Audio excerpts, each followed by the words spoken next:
Hi, welcome back to Take Up Space. I am one of your hosts, Esther. I am the other host, Agape. And we're excited to talk today about maternal relationships. We have Emma joining us today. Emma, would you like to introduce yourself, what you do in PA, and something cool about yourself? I'm Emma. I am policy and research lead at PA. There's lots of cool things about me. Hard to pick one. I don't know. I'm pretty active. That's cool. Yeah, you are. Yeah. Emma is an aerial fitness instructor. She does poles, silks, hoops, That's erotics. it. There's those three. Yeah, so she's pretty cool. She's cooler than she thinks. Thank you for coming on the podcast, Emma. Thank you. It's gonna be exciting. I know you love to talk, so this is gonna be All right. it's gonna be good. So before we get started, I just wanted to quickly acknowledge the fact that this podcast is being recorded, edited, everything on unceded Algonquin Anishinaabe territory. We're honored to be on this land and be able to do this work on this land, and we would love to take this time just to acknowledge that and thank the Algonquin Anishinaabe people for welcoming us into their space. As well, a lot of our content today might trigger some folks, so we'll talk about, honestly, I feel like relationships with parents are just very triggering for a lot of people. So we're talking about maternal relationships, and that can be triggering. We'll talk a little bit about mental health and big sister caregiver narrative. So that might be triggering for folks. So please take care of yourselves as much as you can. And again, if you stop listening, we're not going to know. So if you need to stop, feel free to stop. And yeah. All right. So let's get into this conversation. I'm going to jump right into it. So how do we think our maternal relationships have changed when we were younger versus now? And does us not living at home anymore, for those who don't live at home, does that affect that relationship? And please be as general as you want. Don't talk about your nitty-gritties. You don't have to. You're both looking at me. I can start. So I would say for me, I also obviously moved halfway across the world when I was 14, and a lot of things have changed because like I lived alone for a long time. I've been able to take care of myself, but I think more so now there's a bit of like a push, a lot of the time a push because of the fact that, you know, like to my mom, I'm still that 13, 14-year-old girl who she raised in Nigeria, and now I'm not there anymore. So I know that it's changed because she trusts me a little bit more, but there's still some push and pull.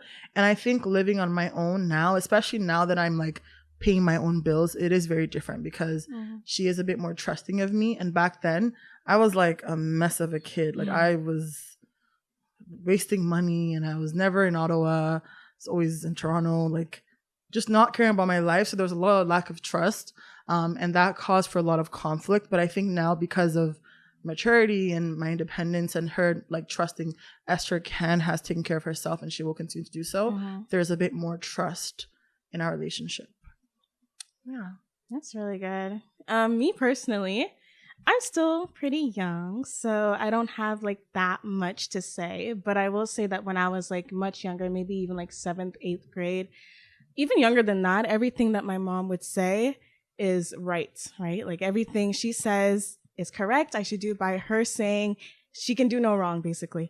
But as I grew up, I start to realize that some things that she says, it's like, is that even true? Like, you know, when African parents, they'll say like they got this from some unknown source. And then I'm like, wow, like where'd you even... It's WhatsApp. Yeah. It's always WhatsApp. Literally. The WhatsApp forward. And I'm like, where'd you even get this from? Like sometimes like I can't listen to you, you know, because I want to do whatever I want, right? And I think that what I'm doing is right, but you don't. So who am I going to listen to? Like now, like I kind of see a different perspective on what you say. It's not always you're right and I should follow what you say. Like now I have a little bit of freedom. So I'm still living at home though. So not that much freedom, but you know, it's a different perspective on how you view your mom and the things that she says and how, you know, she tells you to live your life. So my mom and I have a really good relationship. Love her. Yeah, we do love her. We always have had a really good relationship. I think that something that happens to a lot of young women when they're living with their moms is that around adolescence, you learn that your mom doesn't know everything, like you said. And like, it's really confusing. And it's hard to kind of come to terms with it. And we don't quite know like when to listen to her and when to push back. And so I spent all my time pushing. Like probably from the years of 12 to 18, my mom and I were at each other's throats all the time, just constant back and forth, bickering, fighting, because I didn't want to listen to anything she had to say. And then I moved out and I realized, wow, shit's not easy. Like maybe my mom knows a thing or two. And I started calling her like every like a week, like every minor inconvenience. I was like, Mommy, like, what do I do? You know, my toilet's not flushing. What do I do? My friends being annoying. What do I do? Like kind of realizing that maybe she has a wealth of information that I should access. And so now I'm still learning like when to listen and when to kind of trust my own judgment. But I've definitely figured out that balance a little bit more. So at this point, again, like you said, she's learning to trust me, which became a lot easier, like I said, after I moved out. And then I moved back in for a couple of years during COVID. So I kind of had to gently but firmly push a little bit more and be like, I get that like you may have, you know, you may still feel some sense of, you may still feel a little overprotective and still feel like I'm like this bumbling toddler who needs help crossing the street. But like, I promise I've grown and there's, you know, a lot that maybe I know that you don't know at this point. Right.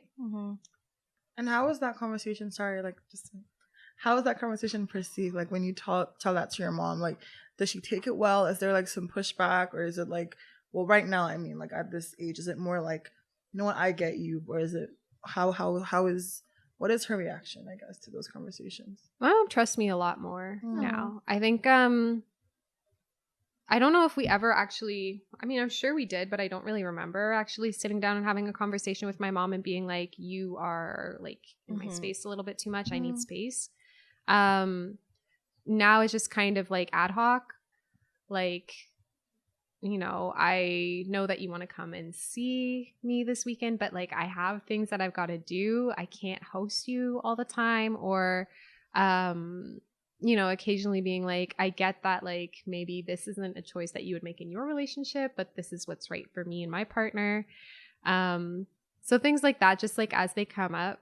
But I've learned to maintain respect in those conversations, because at the end of the day, I wouldn't be where I am without her. And she does have like years on me, right? Like she has lived a lot more than I have. And so it's not just like immediate respect your elders, but it's mutual respect means I have to respect her too, right? So that makes sense.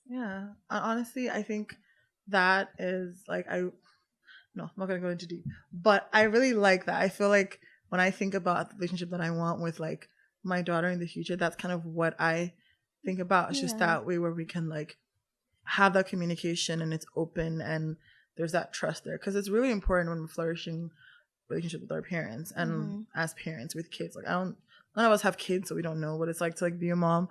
But just from the kid perspective, it's important that you give that kid trust. I guess. And just, I guess, speaking on those conversations with our parents, do we talk about mental health with our parents? I know that especially like being African, it's not always the easiest conversations to have, particularly like when, like I know how my mom feels about the idea of depression and anxiety, but do we have these conversations, and how have they been perceived? How have we navigated? Because I know like you mentioned, like, you know, like your mom being that person where sometimes you're like, I need to talk, my toilet's broken, I can't sleep, whatever, you know, like you have that, and your mom is going to be your closest person that you speak to with regards to things like that. But is that conversation had like with parents, like regarding mental health, regarding whatever in that span, and have they been supportive? Has it been just pray? Which is my experience. Your experience is just pray. It's pray, and it's like if I tell my mom, like, you know, I'm feeling a lot of anxiety, it's God forbid. You don't have anxiety. Yeah. You're okay. And why can't you be, oh God, lately it's been, why can't you be more like me? Like, you know, like I like take things with a stride, blah, blah, blah, blah. And I'm like, okay, girl, I've seen you when you're anxious. Like, you don't.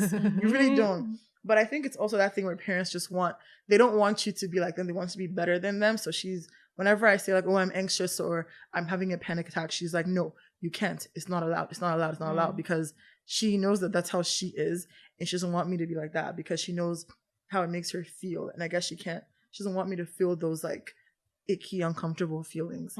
But yeah, it's a lot of like, let's just pray about it. Let's pray.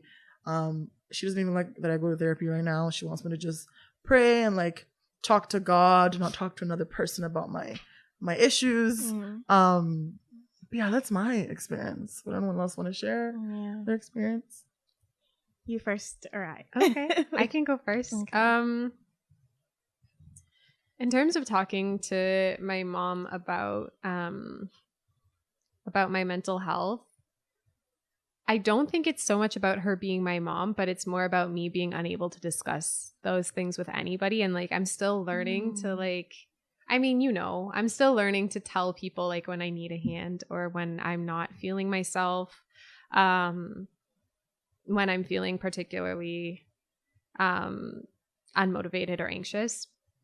So I don't know if it's particularly a product of my relationship with her. I don't think that's the case because my mom's always been pretty, considering that like my mom's an African parent, she's been pretty progressive in general, and very like open to what Africans would call more Western ideas and beliefs. That being said, like our discussions about my mental health have been like, I'm a pretty religious person. And so they have been like more like faith focused, especially in the past few years, which works for me. I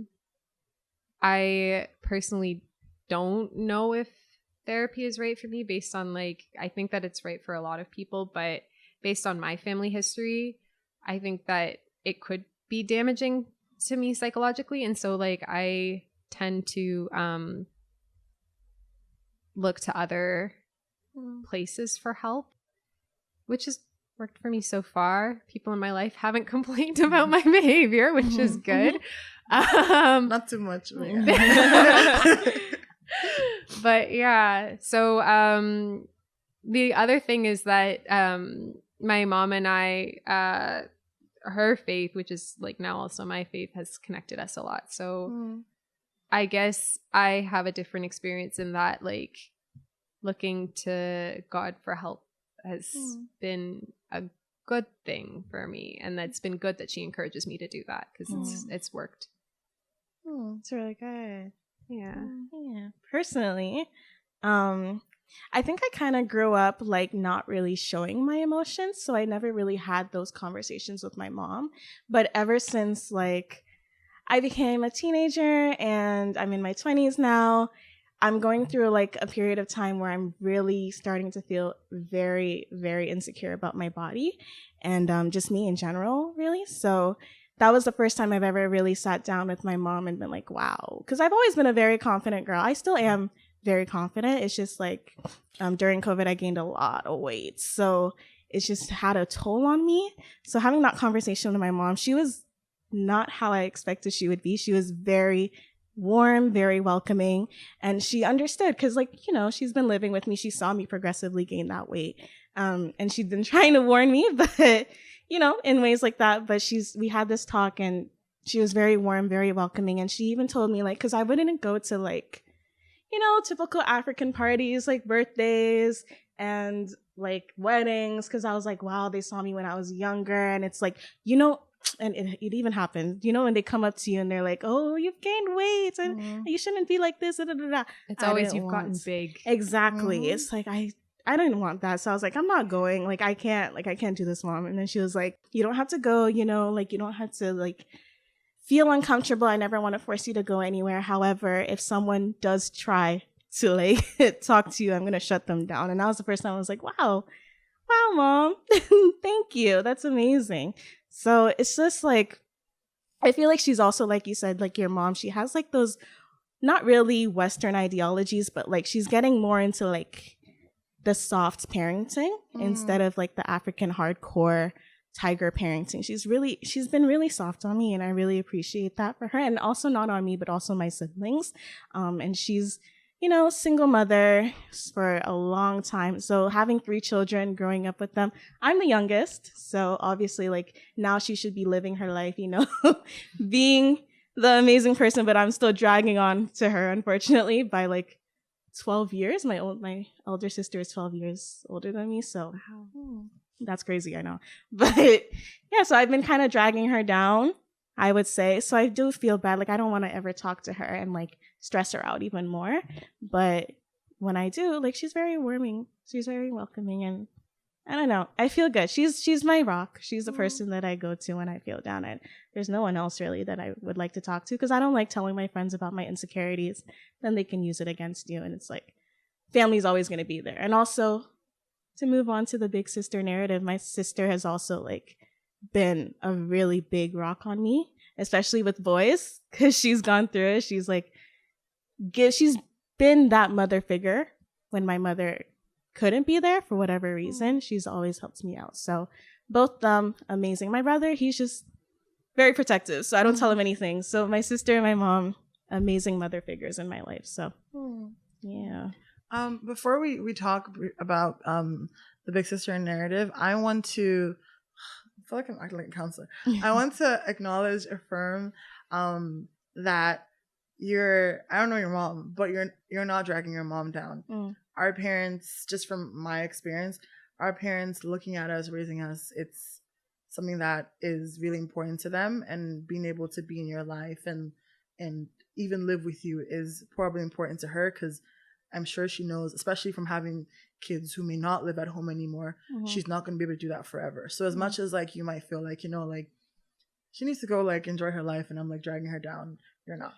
Thank you. Yeah. I think it would be my mom's dream if I still lived with her. Like Same. she'd jump for joy. Yeah. There's been talk about me moving back to England. I'm just like, England of all places. No, I'm okay. But yeah, going into that narrative, like just based off of Agape's experience with her sister, I don't know if I know we're both like firstborns, right? Yeah, kind of. You are. No, I mean, I have to check. What? I have a lot of half siblings and step siblings, the whole thing. But from my mom, I am her first daughter. So yeah, do you recognize that big sister caregiver narrative or component in yourself? Yes and no. I think I used to feel it a lot more, especially like when my brothers and I were both living at home. But now I think, especially after I moved out, I recognized that my brothers and I are on pretty equal footing. Like, honestly speaking, I feel like we've just had very different experiences. Sometimes I do feel it. Like sometimes I do feel older. There's like, I don't know. I feel like you are older. Like what? Thank you. We're not that far apart, first of all. Yeah. So the next youngest is a year and a half younger than I am, and then the next one is 2 years younger than him. So we're pretty close in age. And then on top of that, the middle sibling, especially the brother just after me. Yeah. The brother just after me is definitely he's definitely like got a stronger personality and is very sure-footed, which I think contributes to why a lot of people think he's the eldest and not me.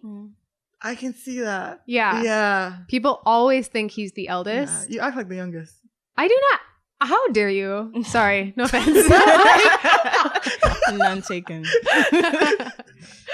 I feel like I act like the eldest. He just acts like the super eldest. Super eldest. But yeah, I don't know. I used to definitely feel more like an older sibling. And to an extent, I do still feel responsible for them. Like, I know that if at any time they ever felt like they needed to come to me with something or they needed help, then I'd be there for them. But the thing is, they're both so independent and they both also lean on each other so much that I honestly am not sure. Like they both know that I'm there for them if they ever need me, but they're so self-sufficient. Like there's not much for me to do, honestly. Yeah, there are certain like times when like I worry about them for sure, but I don't also feel like it's because we're so close in age. I also don't know if it's my place to direct them. I see. Do you feel like you're like, because I know for sometimes with like big sister caregivers, sometimes like their parent, like what Agape was saying, like your parent kind of like what's the word? Do you know what I mean? Like your parent pushes that relationship responsibility. For specific. Yeah. Do you feel like that was they the case? Parentify you? Yeah. Yeah.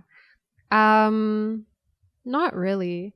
I think that when I was much younger, like my mom, at the end of the day, she's an African woman and it is the responsibility of the eldest girl to take care of the other two. So to an extent, sure, like I helped get dinner ready or I changed a diaper here and there. But my mom was always very, very involved. Like when she moved to this country, the only person she knew was my father. And like she didn't know him that well. And so she's told me herself that like when we were born, like we were like her lifeline. She had the privilege of working at home. And so like we were always with her.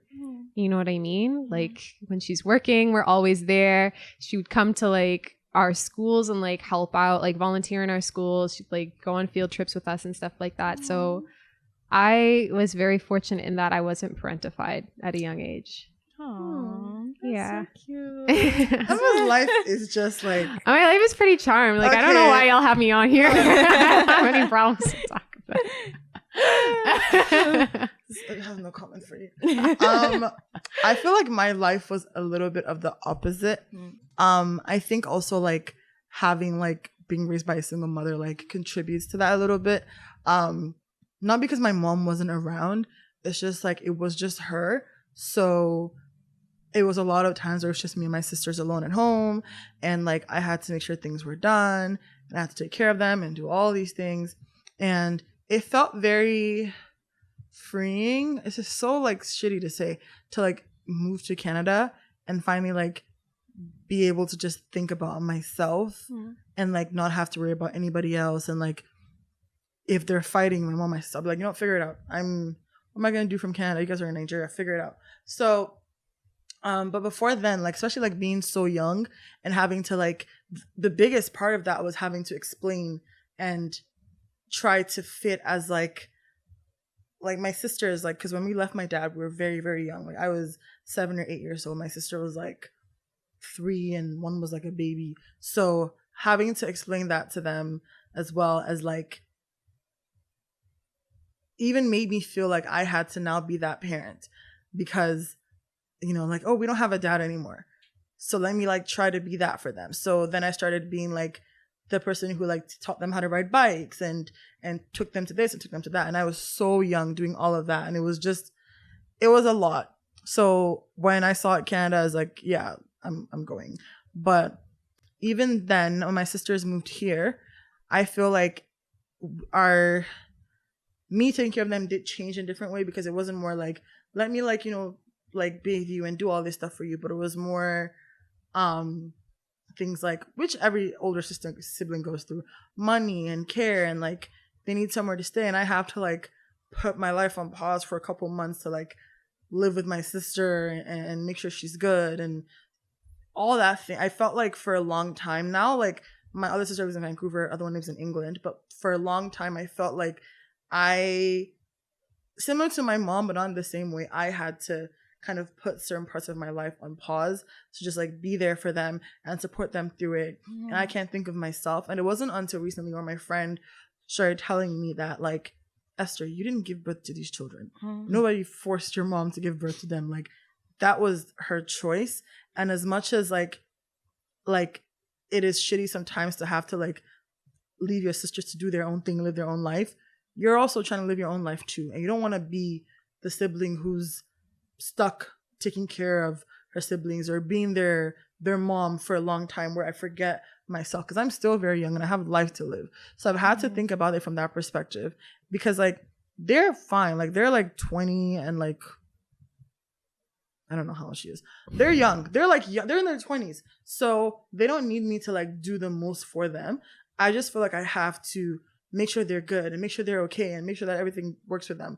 But like they're fine. Like they have jobs, they have lives, like they're good on their own. So I think even breaking that relationship was more me having to realize, am I going to live my life for other people? Like I don't have kids yet. When I have kids, then I can start saying, you know, I need to take care of my kids. As a parent saying my life is over for 18 years. But until then, like I need to like live my life. So that's how I viewed it. And like in the moment, it felt like my mom was dumping them on me. But now that I'm like older and I see, okay, no, she had no choice. She was raising 3 kids by herself. She sent 2 to Canada in like 2-year span. Like it's not easy. So now I'm like, okay, like I don't blame you. Like you did what you had to do. And she never asked me to like take the role of like taking care. I just was like, okay, who else is gonna do this? Like she's at work, it's just me and my sister, so let me do it. But yeah, that's how I kind of saw that relationship.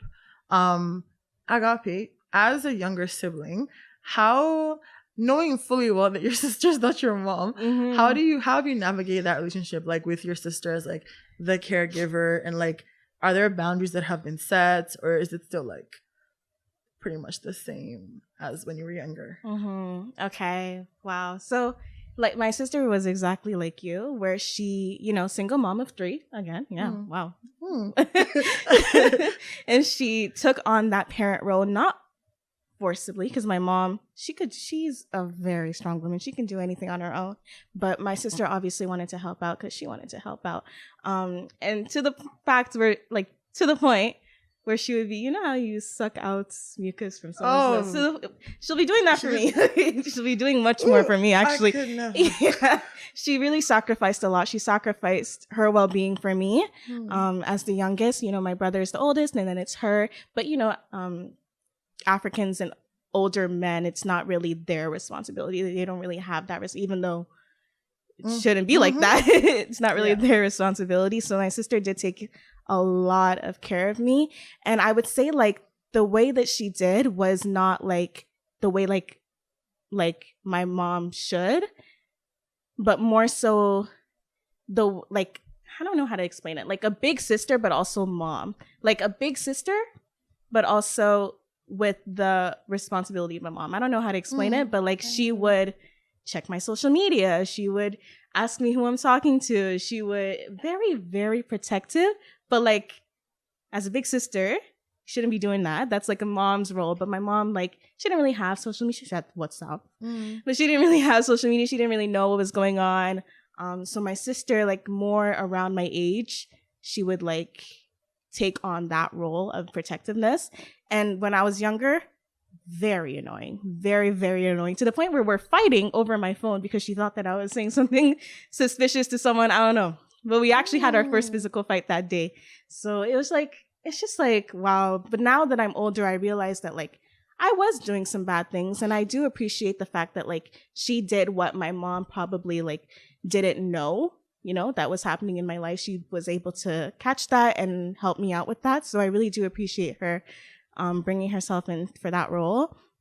But as for now, there's boundaries. Like she can't do what she used to do for me. You can't take my phone and read my messages. Like, I'm sorry, but I'm very appreciative because she did that earlier on. I learned, you know, there's not I don't have to see everything on social media, right?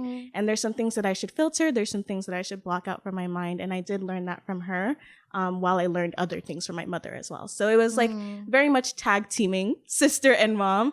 Mom would do something in one area, sister would do something in another area. My brother's just off in his own world. So it's like, I really love that because there was 2 mother figures. It's almost like my sister was like my dad, who's not really a dad. I don't know how to explain it, but like, it was like she was, same. Yeah, same. Exactly. Yeah. So I'm very happy for that fact. I don't mind it. But now it's like, now we're just like kiki, like we're just talking, we're just, girl advice, girl talk. Yeah. So I really love that. It's a good relationship that I have with my mom and my sister and my dad and my brother and my stepdad and everyone. So yeah. I love that. So I guess to close, so based on our experiences and everything we've shared, what is one piece of advice that we would give maternal, specifically like Black maternal figures, in navigating relationships with their children, specifically their daughters? I think you should be vulnerable with your children because they learn they learn vulnerability from that. And also it builds trust, right? When you share things with your children, they're able to share things with you. It's just two-way relationship there. I don't think you should be hardcore. I think you should what I think and what I would do for my children is I would allow my children to explore the world, right? Do whatever they want and learn from their mistakes, not necessarily trying to prevent those mistakes because things are going to happen in life.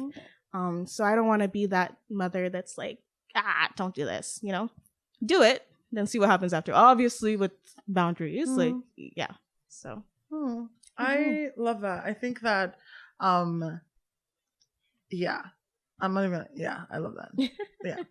I think for me, I think especially like African parents need to be nicer to their kids in the way they speak to their kids, because the things that they think are like you're saying in a moment of anger affects your kids for 26 years and maybe beyond. We'll see. But the thing you say in anger affects your kids. So like be nicer. Even when you're mad, like work on that, because that's a you problem. A lot of people will say things when they're mad. A lot of Nigerian people, I've heard people call their kids stupid, fool, you're all these things. Like, and kids take that in. Like your parents calling you stupid continuously, you take that in. You feel, oh my God, I am stupid. It starts to affect you. It affects your life. It affects your life for a long time. So be kinder with your words, because also like our children like learn from their parents. If that's how you're treating your kids, that is normal. Insults are normal to them. It's normal for them to speak negative things into their friends and their future kids. So the way we speak to our kids, the way we speak to each other is really important, especially like from someone who like gave you life or like brought or is a parent to you. It's important that they are show you love and they speak to you with love and kind words. Yeah. I'm probably going to say something similar to what you said. Which is that, like, I think a lot of parents, not just African parents, but especially African parents, need to kind of remember where they came from and what their youth was like. Because the contemporary African tradition that, like, a lot of us grew up in is to send your kids away, right? To boarding school, to university, abroad. And they lived that, they did that, and they came out fine. Right? You know what I mean? Yeah. And I'm sure that they had frustrations with their parents as well. I know my mom had frustrations with her parents as well, where there were certain decisions that she made that weren't necessarily supported or, didn't necessarily like jive with her wants and her needs. And so if you can recall yourself back to that time when you lived that, then, maybe you can come to a place of understanding with your kids. Yeah. I like that. Yeah, me too. And lastly, trust your kids. Like, you know what we're doing sometimes. Trust us. Trust us to make mistakes. But that comes to the end of our episode today. I want to thank you both for being super vulnerable and open to sharing.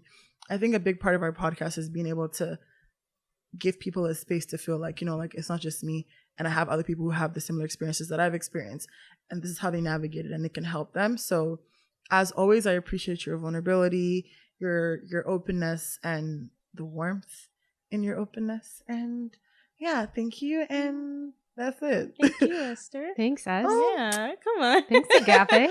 Thanks, Emma. Thanks, Emma. You're welcome.